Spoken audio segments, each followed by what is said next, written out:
Welcome to today's seminar, and please join me in welcoming today's presenter, Kathleen McLean, a current MPH student at SFU. And so a little about Kathleen. Kathleen became interested in environmental health research as an undergraduate student while working for the BC Environmental and Occupational Health Research Network. She completed her bachelor's degree here at UBC in 2006, after which she worked as a research assistant at the UBC School of Environmental Health with Dr. Susan Kennedy and Dr. Hugh Davis. Today, Kathleen currently works with Dr. Tim Takaro at SFU in the Child Study, a groundbreaking national BAF cohort study that tracks over 3,300 Canadian infants from pregnancy through to early childhood. And today she will be talking about mapping calls to the BC Drug and Poison Information Center. Everybody, Kathleen McLean.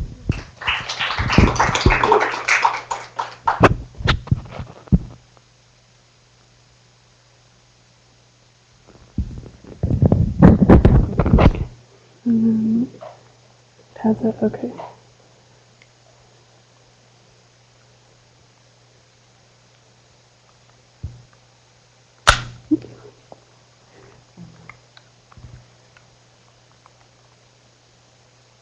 There we go. All right. So thanks everyone for coming today. I see a lot of familiar faces in the room, so that's really nice. So as Sheila, I think it's Sheila, right? Yeah, as she mentioned, I'm talking about calls to the British Columbia Drug and Poison Information Center. And just so I have an idea, can you raise your hand if you heard of the Drug and Poison Information Center before today, and if you have a really good idea of what they do? So most people have heard of them, but fewer people know what they do. So, all right, so I'll be following the general outline that I'm sure everyone has seen before. So this is what I did during my Master's of Public Health practicum, which I completed last May, June, and July. And I worked at for 11 weeks at the BC Centre for Disease Control in Environmental Health Services, which is where the Drug and Poison Information Center is located. And I had a really great time. It was a great experience. And I was supervised by Sarah Henderson, who I'm sure you all know. She's been around UBC for years and also is involved in organizing the seminar series. And working with Sarah was great. I learned a lot. I particularly learned a lot about using R for data analysis. So for anyone who's not familiar with R, it's a statistical programming language. And I've used a number of different software packages for statistical analysis over the years, including SAS and Stata and SPSS. But I now prefer R over all others. It's great. And having this time in the summer to really sit down and learn how to use R was a really great opportunity. And Sarah was very helpful. So just a bit of background about poison control centers. They provide information to the general public and also to healthcare professionals on management of poisoning incidents. In my opinion, this is a pretty important public health service. So if you can help someone deal with a not so serious poison exposure at their home and prevent them from going to the emergency room, then you save the healthcare system money. And having these people, like the centers are usually staffed by nurses and pharmacists, so healthcare professionals that have been specially trained in how to deal with drug and poison exposures. And so having these resource people available for healthcare professionals to access for really complicated or serious poisoning episodes can improve outcomes and reduce the amount of time that someone might be in the hospital. And so there was a recent economic review that found there can be healthcare savings of up to $8 for every $1 spent on poison control centers. So that's certainly an economic case for having them. So the BC Drug and Poison Information Center opened in 1975, and it was actually one of the first centers in Canada. And they operate a 24/7 toll-free poison information service for the entire province, and they also have a separate drug information service that's specifically for healthcare professionals. So they get a lot of calls from pharmacists asking, what's an alternative drug I can use, or, what this person's on all of these drugs, can you help me figure out if there's going to be any crazy interactions and that kind of thing. And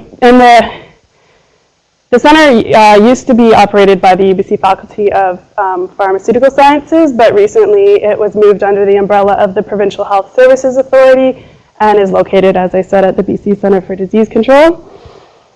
So when someone calls the Poison Control Center because someone's been exposed to something that they're concerned about, the nurse or pharmacist will ask about a whole bunch of different things, including clinical information on the patient, so age and weight and that kind of thing, the substance or substances involved and the amount that they think was taken, routes of exposure, time of exposure, any symptoms that might be present, and any additional information that might help them manage the poisoning incident. So things like past medical history or current medications or things like that.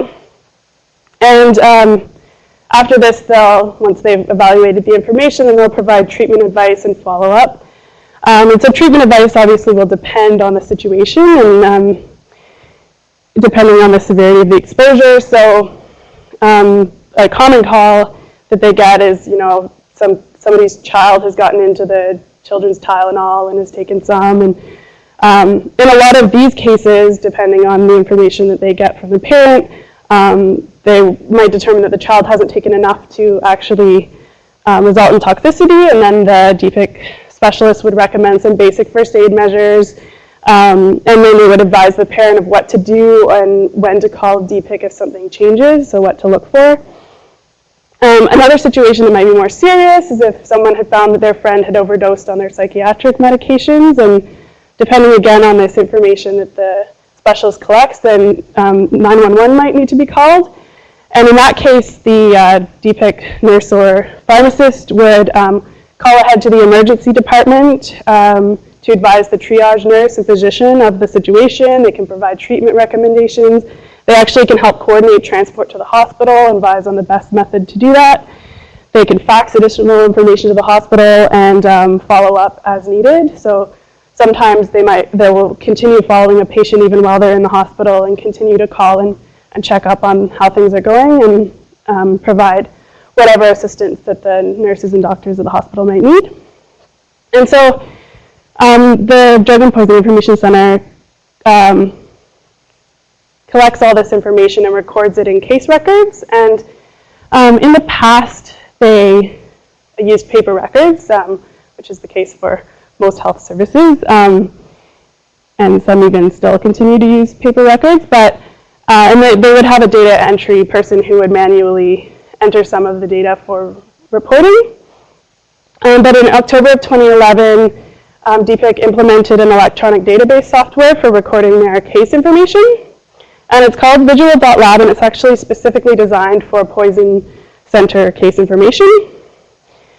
And so now the data are available in near real time and can be used more easily and systematically for a whole bunch of different applications.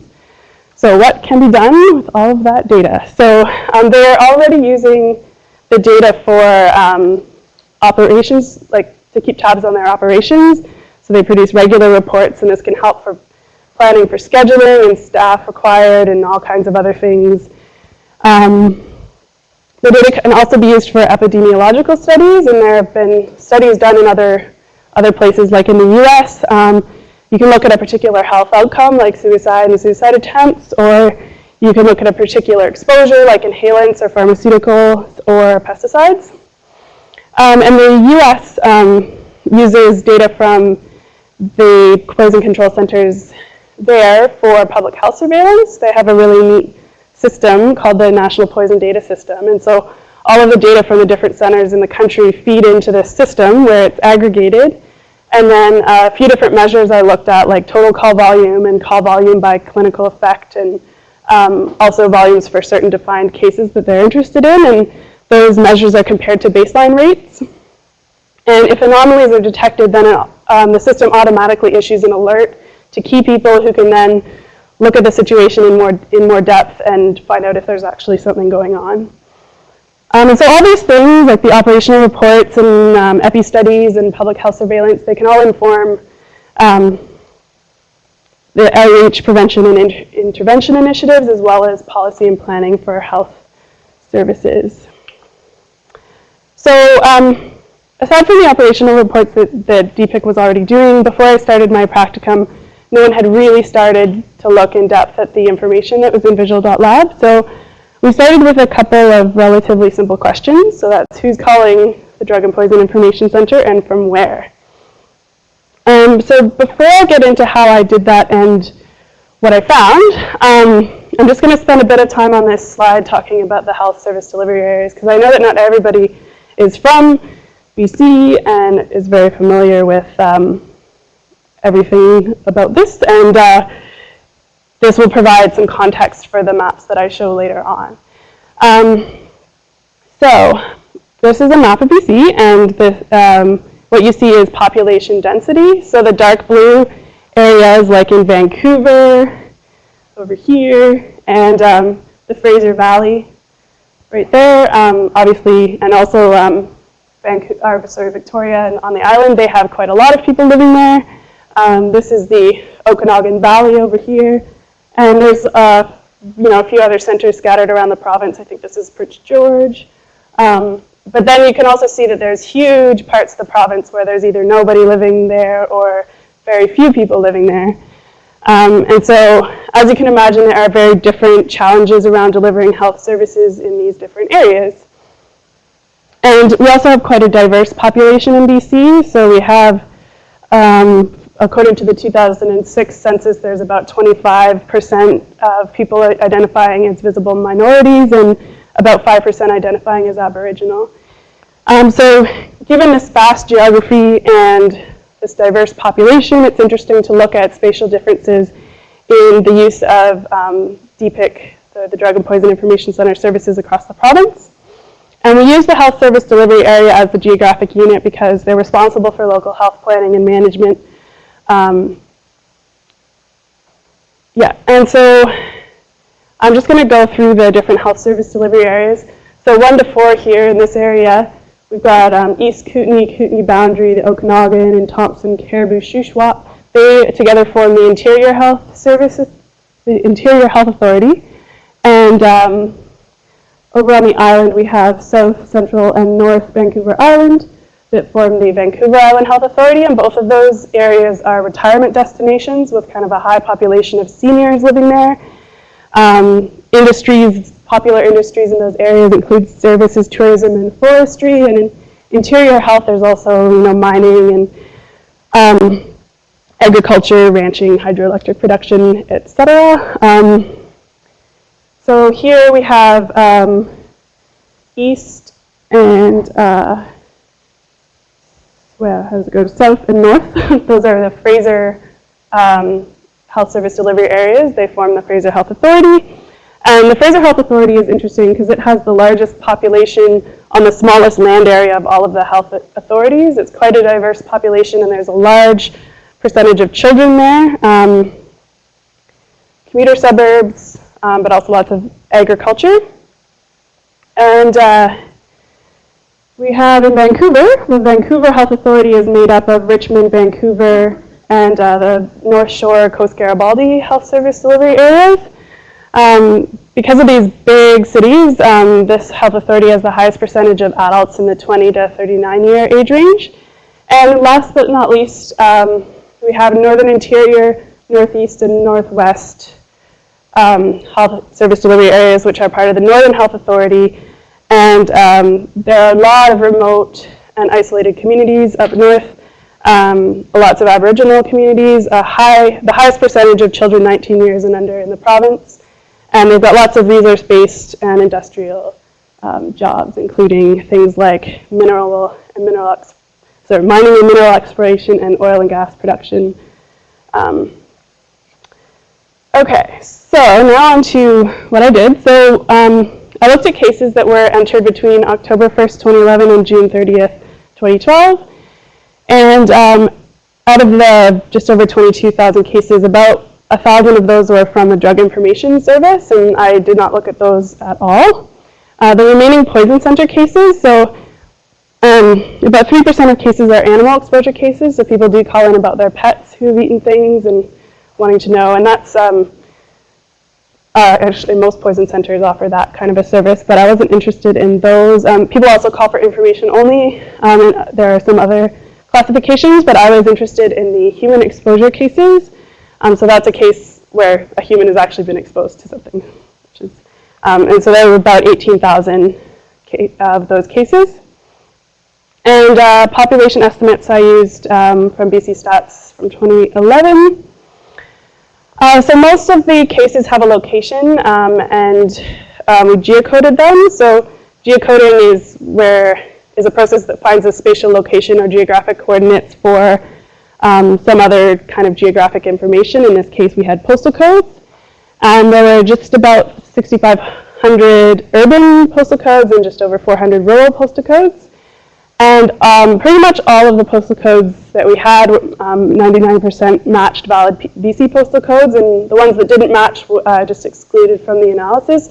And most of the ones that didn't match were actually from outside of BC, so people from the Yukon and other provinces do end up calling our poison control center sometimes.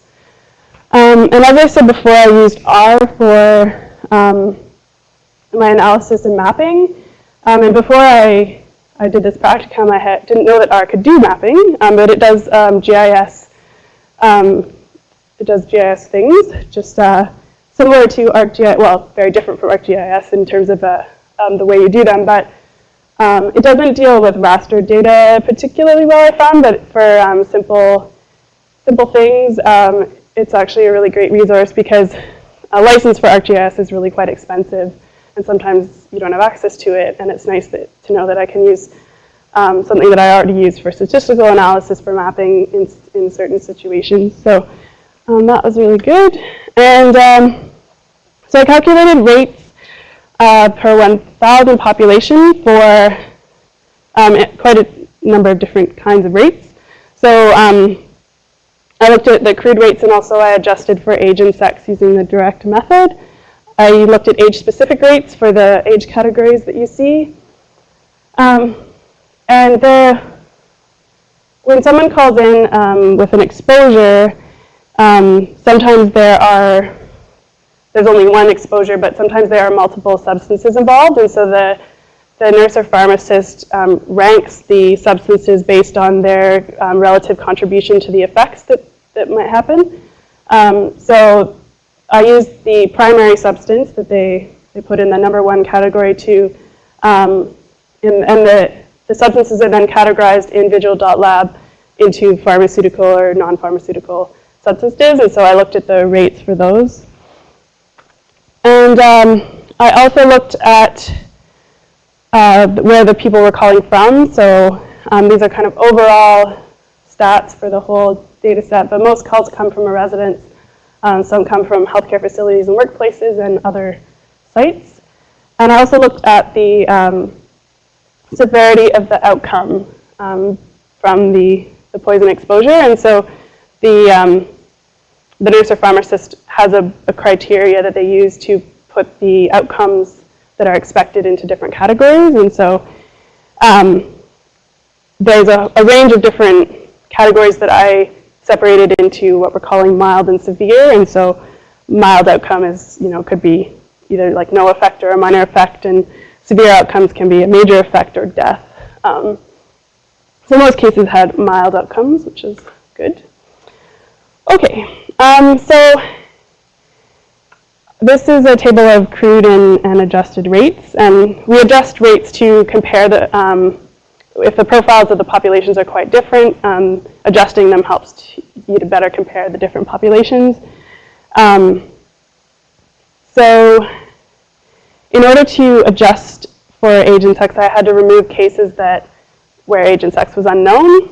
And I just wanted to know if that was affecting the results. So I did a Spearman's rank correlation coefficient between the crude and adjusted rates, and the coefficient was 0.93, which is really close to 1, which indicates that if removing the cases with unknown age or sex and then adjusting doesn't really affect the rank of the cases by health service, or the case rates by health service delivery area. And I've just, on any of the tables that you see, I've just put a box around the highest and lowest values in each one.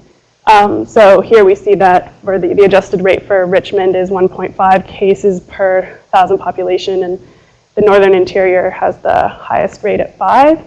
But the other high ones are the Northeast Health Service Delivery Area, East Kootenay, and Kootenay Boundary. Okay, so there's a lot going on in this slide, and I'll spend a little bit of time explaining. So in order to look at age-specific rates, when we looked at age-specific rates, the rates for children 5 years and under are, quite a bit higher. So, like, say 20 cases per 1,000 population, whereas rates for adults, like older adults and seniors, are quite a bit lower. And so, to be able to put them all on one figure and compare them, we took the rate for each of these different health areas and divided it by the mean rate for that age group in each category, or in each age group there. So, for instance, here in the Northern Interior Health Service Delivery Area, there were, it was 1.5 times higher there than the mean rate for that whole age group. And the lowest actually in all of the different age categories was Richmond, and the Northern Interior was the highest in pretty much all of them as well. But we do see some differences, especially like in the Northeast here. See, it's quite low, but it's higher for teens and young adults. And we have a higher rate for adults in East Kootenay than in other age groups. And looking at the pharmaceutical rates and non-pharmaceutical rates, so I actually just did a ratio. So what you see on the map is the case rate for cases that had a primary substance that was pharmaceutical divided by the case rate for cases that had a non-pharmaceutical primary substance. So a higher number means that there were more cases with a pharmaceutical substance involved than not. So yeah, we see a high rate in the Northeast and East Kootenay Health Services Delivery areas. And it was lowest in the Thompson Caribou here and Kootenay Boundary there. Okay, so the color location, again, in most places, in all cases, the calls from a residence were higher than any of the others. But we see a lot more calls from a residence in like North Vancouver Island and the other Vancouver Island Health Service Delivery areas, and lowest in the Northwest Health Service Delivery area. And the Northwest Health Service Delivery area had the highest percentage of calls from a healthcare facility, and it was lowest in the South Vancouver Island. More calls from a workplace in Vancouver and Richmond than other places, and fewer in the Northeast. And calls from other sites, which is kind of a big group of other things, highest in the Fraser Health Authority and lowest in Kootenay Boundary. And looking at the medical outcome, so this is again a ratio. So the case rate for severe outcomes divided by the case rate for mild outcomes. So we're seeing more severe outcomes in the Northeast Health Service Delivery area, as a little bit less, but still high in East Kootenay and actually Vancouver in this case. And the lowest were in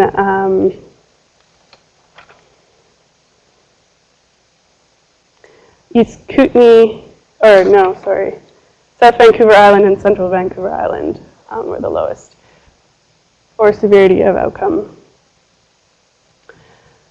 So when I started at the BC Centre for Disease Control and I spoke with a number of the nurses and pharmacists, they said they get a ton of calls from Vancouver and Victoria, and they thought that would probably be where we would see the higher rates. And they do get a lot of calls from Vancouver and Victoria areas. When you add in the population, divide by the population to get a rate, then we're actually seeing higher rates in the Northern and Eastern Health Services Delivery areas, which are primarily rural. And we saw consistently lower rates in Richmond, even compared to the other urban health service delivery areas. And, you know, maybe people aren't getting poisoned as much in Richmond, but maybe they're not calling as much as well. And so maybe there are language and cultural barriers to accessing the services at the Drug and Poison Information Center.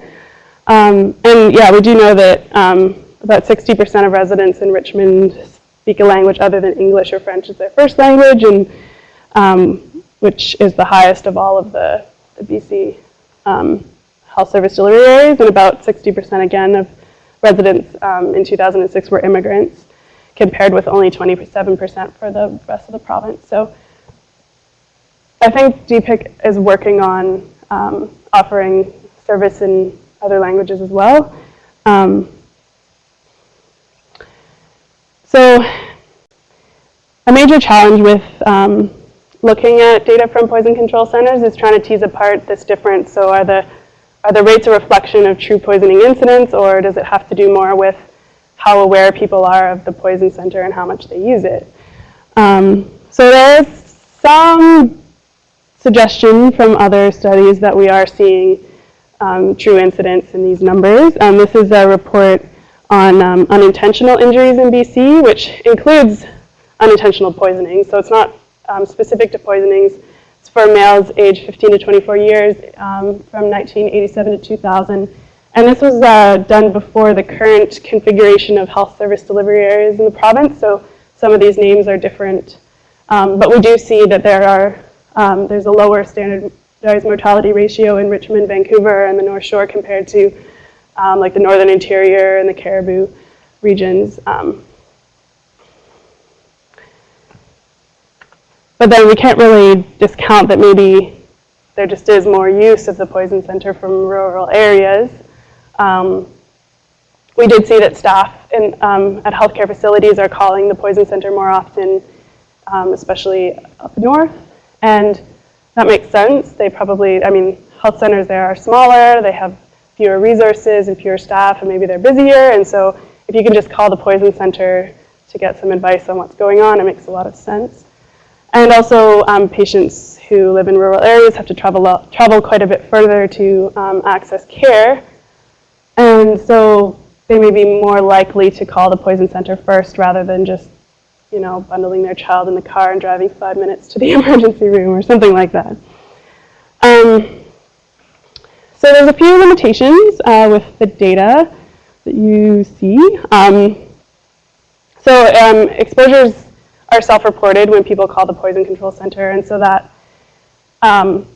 means they don't necessarily always reflect true poisoning incidents. And there are problems with incomplete case data, which is very understandable that we don't always get complete data for these, because it really depends on the nature of the call, really complicated calls, really serious incidents. Sometimes there might not be time to ask for some of the extra data that we want to have to work with. Some of the nurses and pharmacists are more diligent about asking for people's postal codes than others, and it also depends on the willingness of the caller to provide that information. They're not required to disclose their postal code, but and, you know, sometimes they hang up before the person on the other end of the line has time to ask. And anyway, but that's something to deal with. And Visual.lab is still relatively new at DPIC. They've been doing a lot of work on quality control and training the staff on the system. But like all things, it takes a while to get used to a new system. And so that's something to keep in mind with these data. And there's also some little idiosyncrasies with Visual.lab itself. It has this bit of a strange default behavior with respect to postal codes. So the Poison Information Center asks the caller for their location, and if the caller provides the name of a city only, Visual.lab automatically assigns a central default postal code for that city. And if the caller then provides a postal code and the poison specialist enters it in, then that overwrites the default. But if for some reason they don't get to that and the default is still there, then there can be some misclassification of where people are calling from. And it's not such a big deal when looking at the health service delivery area level, because most of the cities are all in the same, like the whole city is in the same area. But if you want to start looking at smaller areas where a city might be broken up, then that does become a bit of an issue. So what I did in the summer in 11 weeks is just the very beginning of what can be done with these data. I think someone at the BC CDC is already working on further characterizing the cases in the Northern Health Authority to identify factors that are contributing to the higher rates. So, is it more employment in resource-based or industrial jobs? Is it, substance abuse? We know that there's a lot of complex social and economic challenges facing Aboriginal communities that has led to higher rates of substance abuse. And we can also compare case rates from the DPIC data with rates of poisonings from current BC administrative health data, and that would help to address this question of what's true incidence and what's just poison center awareness and utilization. And we can do more spatial analysis of the case data. So I mentioned looking at smaller geographical areas once we get this postal code issue sorted out, and to do that we'll also have to deal with smaller population counts in some areas, because that can really skew the rates. But there are statistical methods that you can use to kind of smooth that out. And you can do analysis to try and identify clusters of cases and see what that shows. And I'm quite interested in this question of public health surveillance. It would be really neat to have a system like they have in the States that can detect anomalies by comparing call volumes to defined baseline rates. And actually R could be used for such a system with the added capability of being able to produce maps at whatever interval you wanted. So that's all I have to present today. Thank you to Sarah, and also I've listed a number of other people at the BC Centre for Disease Control who were really helpful, and thanks to Tim DeCaro, he's my supervisor at SFU. And there are other people at the BC Centre for Disease Control that helped as well that aren't on the list. But I've included references if anyone's interested in more information. And thank you very much for having me. And if you have any questions, I'm happy to answer.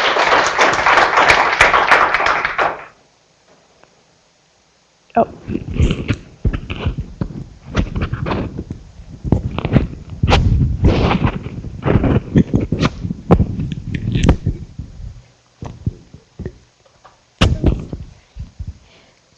I will now take questions from the audience.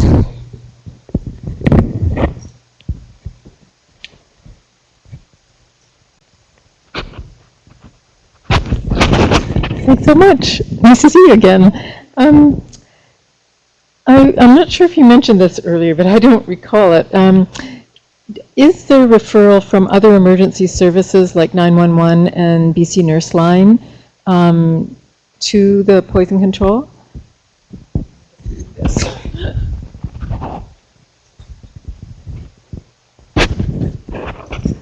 Actually, I didn't mention that, but there is, but not always. So I'm not sure. I think there are certain cases where it's required that they call the poison center, but there are probably others where they could, but they just don't because of various factors. But I'm also not an expert on that, so this is, yeah, I think what happens, but yeah.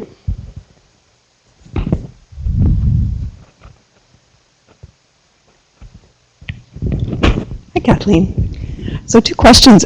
I missed maybe the start of your talk. Does the center actually provide services in different languages? And I'll ask my second question while I've got this. I'm interested in whether you could actually do an analysis that looked at the distance from a person's postal code to the nearest healthcare facility or emergency department. You mentioned maybe doing further.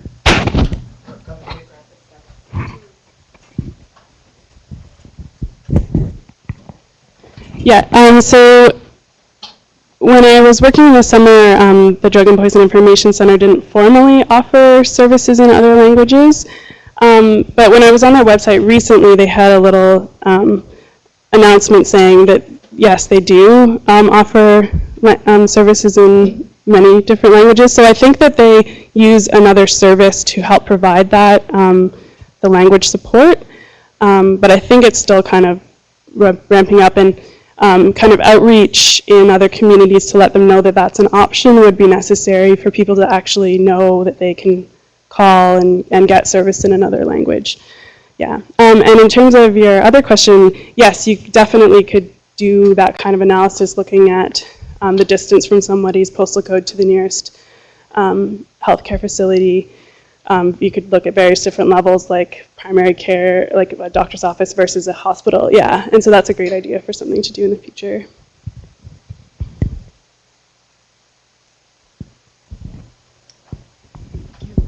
I seem to recall seeing that the healthcare facilities have the second highest rate of poisoning reporting. That's curious. What might you suspect is going on there? Because healthcare facilities, I would think, would be serviced by healthcare professionals, right?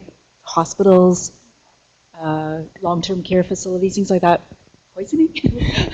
Yeah, well, doctors and nurses at hospitals are not always trained to deal with the most complicated poisoning incidents, and sometimes they're just too busy to spend time looking up something that they may not see very often. But this is a service that kind of provides a bit more efficiency, because they can, if they get someone who comes into their emergency room, has taken a bunch of different things or has gotten into something really poisonous, and they don't know exactly what to do, because they don't know everything all the time. So this just is a resource that they can use to call, and the poison information specialists deal with this stuff all the time. They sometimes have an answer like that. Or they can say, I'm going to look this up and call you back, or I'm going to fax you more information. And so then the nurse in the hospital can go on and deal with other patients while somebody who has more training in this area can access that information. No, it's not accidental overdosing of patients, no.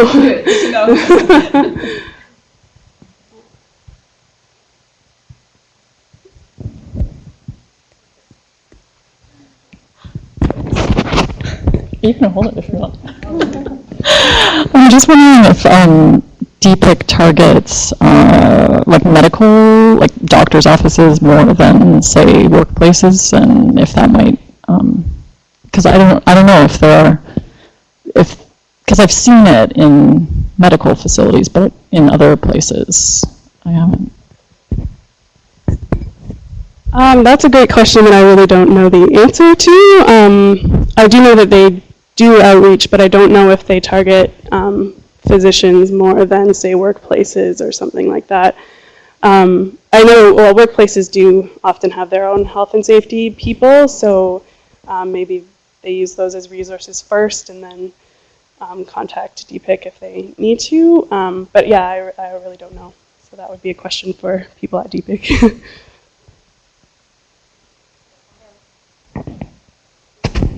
I have an online question from Dr. Takaro. What is meant by expected outcome? Is this just a pharmacist's hunch? Has it been tested against actual diagnosis from MSP or other admin database of outcomes? Yeah. Okay, so this is about the medical outcome that I was talking about, and it really depends on the call or the case. So sometimes the nurse or pharmacist at DPIC has actually followed the patient through to the end of the case, and they know exactly what the outcome was. In some cases, it is kind of just a hunch based on the substance that was ingested and how much, and whether there were any symptoms going on during the call, and so they make a judgment on whether there would have been clinical effects, or whether clinical effects were possible. There's a bunch of different categories that they can put the outcome into that kind of fall along this range of, yes, we think there are clinical effects, but we're not sure, or yes, we know that there were clinical effects and they were major. So it just does depend on the case.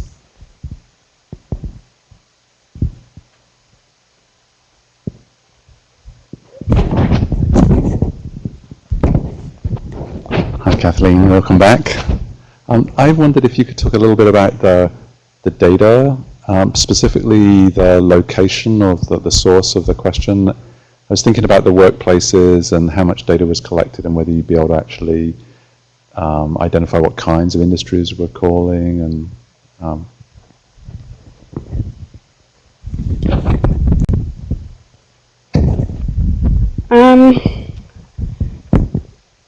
So maybe, this is getting a little beyond my knowledge of, because I only worked with a piece of the database, and so there might be information about what kind of workplace might have called, but it probably also, I think it might depend on the case, and I can't remember if there's a specific field for that, but there might be. So you might be able to get into more details about that.